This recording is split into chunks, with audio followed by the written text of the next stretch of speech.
کیسی دلچسپ پہلی ہے کہ ہوتا ہوا تھا کچھ بھی نہیں، حالانکہ ہمارے وطن میں لاتعداد ارسطو، افلاطون، جان لاک، روسو، ایڈمنڈ برک، ہیگل، سٹوارٹ مل اور ہیرلڈلسکی نہ صرف پاکستان کے تمام تر مسائل سے بخوبی واقف ہیں بلکہ ان کے پاس ہر مسئلہ کا حل بھی موجود ہے۔ حالانکہ مسائل اتنے ہیں کہ انہیں حل کرتے کرتے نہ جانے کتنی نسلیں گزر جائیں گی اور تب تک ہمارے حریف جانے کہاں پہنچ چکے ہوں گے، اور یہ کرہ ارض ان کے لیے ایک ایسے کھلونے سے زیادہ کچھ بھی نہ ہوگا جسے وہ ریموٹ سے جیسے چاہیں گے چلائیں گے۔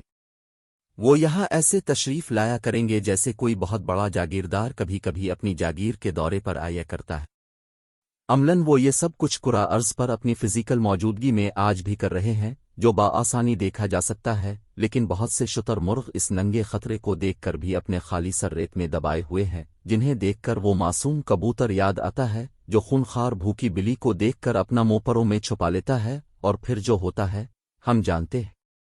مجھ جیسے کو دن نیم خواندہ شخص کو کوئی دانشور یہ سمجھانے بتانے کی زحمت فرمائے کہ جو مخصوص پاورز اور سپر پاورز کسی غرض، مفاد اور ضرورت کے بغیر $1 خرچ کرنے کی روادار نہیں، وہ گزشتہ کئی دہائیوں سے خلا اور دیگر سیاروں کو تسخیر پر اربوں نہیں، کھربوں نہیں پدموں ڈالر کیوں خرچ کر رہی ہیں؟ کیا ان کے خود غرض حکمران وہاں جائیدادیں خرید رہے ہیں، اپسراؤں کے مجرے سن رہے ہیں، عیاشی کے اڈے تعمیر کر رہے ہیں، یا چاند اور مریخ پر اپنی اولادوں کی حکومتیں تیار کر رہے ہیں؟ اقبال صاحب نے کہا تھا، خدا بندے سے خود پوچھے بتا تیری رضا کیا ہے۔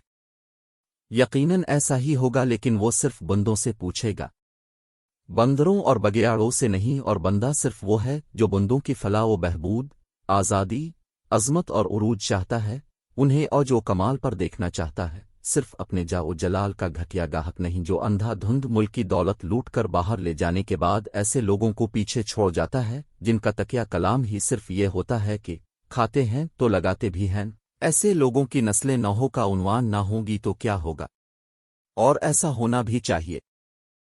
ہم راہ راست پر ہیں اور ہمارے حریف بے راہروی کا شکار، تو ہمارے اور ان کے درمیان زمین و آسمان کے سے یہ فاصلے کیوں ہیں؟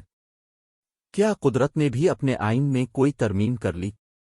کبھی نہ بھولی کہ وہ صرف مسلمانوں کا ہی نہیں، انسانوں کا رب ہے، خصوصاً ان انسانوں کا جو اپنے اندر اس کے احکامات کو پریکٹس کرتے اور یقینی بنانے کے لیے مسلسل کوششوں میں جتے رہتے ہیں، اس کی مخلوق کو بہتر طور پر جینے کے لیے جدوجہد کرتے ہیں۔ مجھ جیسا منافق نسل در نسل اگر اوریجنل عرب بھی ہو، مسلمان اب مسلمان اب مسلمان اب مسلمان الحزال قیاس ہو، لیکن عملاً اس کی مخلوق کا بدترین استحصالی ہو، تو کیا وہ اس کے رحم و کرم، انعام و اکرام و برکتوں کا بھی مستحق ہوگا؟ ہماری تاریخ گواہ ہے کہ نہ ایسا کبھی ہوا نہ ہوگا۔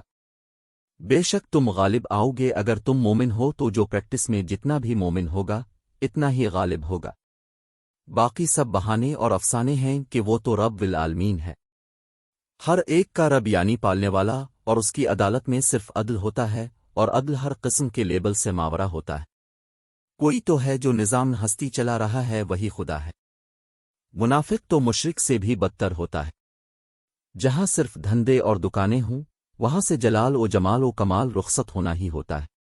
ہم ایک دوسرے کو کامیابی سے دھوکہ دے سکتے ہیں، لیکن مختصراً یہ کہ مسائل کو گولی مارو، امور مسائل کو ڈھونڈو، صرف اس پر فوکس کرو۔ چوروں کے تعاقب سے تائب ہو کر صرف چوروں کی ماں کو ڈھونڈو، اس پر فوکس کرو۔ بحث وہ تو مسائل نہیں، صرف امور مسائل پر ہو جو مسلسل خرگوشنی یا کوتیا کی طرح بچے جن رہی ہے اور جنے جا رہی ہے۔ ایک بات یاد رکھنے، سوچنے، سمجھنے کی ہے کہ جب ہرن چال میں پڑ جائے یعنی چوکڑیاں بھرنے لگے تو بڑے سے بڑا شکاری بھی اس کے تعاقب سے توبہ کرتے ہوئے گھوڑا کھینچ لیتا تھا کہ اب ہرن کا پیچھا کرنا بیکار ہوگا۔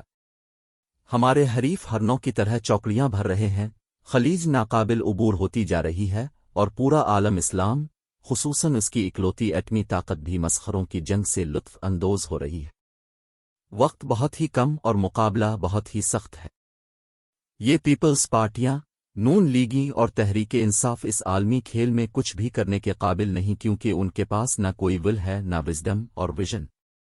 سب سے بڑا المیہ تو یہ کہ جو مخلص لوگ ہیں وہ بیچارے بھی، جس کے سبب بیمار ہوئے، اسی کے لونڈے کی دواؤں سے علاج کے خواہش مند ہیں، جو دشمنوں کی تلواروں سے تحفظ کی خواہش کے سوا کچھ بھی نہیں۔ وہ تو 2 ورلڈ وارز لڑنے کے بعد بھی بنیادی ایجنڈے پر متحد اور متفق ہیں، جبکہ ہم یہ عالم اسلام اتحاد و اتفاق کے حوالے سے آج کہاں کھڑا ہے؟